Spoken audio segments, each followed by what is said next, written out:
नमस्कार, मी doctor Waghmare paediatrician. आपल्याकडे महिला आलेल्या आहेत. त्यांच्या मुलांचं कंप्लेन आहे की मुलाला वारंवार तोंडातलं येते. आपण त्यांच्याकडून ऐकूया. त्याच्यानं तोंडातलं येईल सारखं पांढरं होईल तोंडामध्ये, म्हणून डॉक्टर साहेबांना दाखवायचं.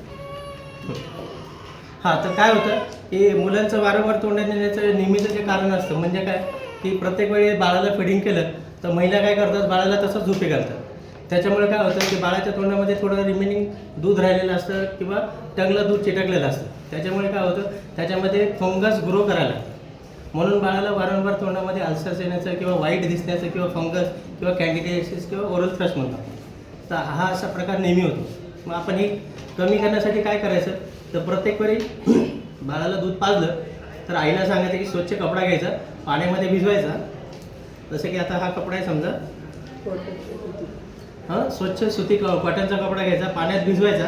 बाळाला दूध पाजून झालं की तोंडामध्ये घ्यायचं आणि जिभेवरून फिरवायचा आणि त्याचं टंग क्लीन करायचं. याच्यामुळे काय होतं की बाळाला वारंवार जे ओरल थ्रश होण्याचा प्रॉब्लेम येतो तो सॉल्व्ह होऊन जातो आणि बाळाला फिडिंग करण्यासाठी कुठलाही त्रास येतो. धन्यवाद.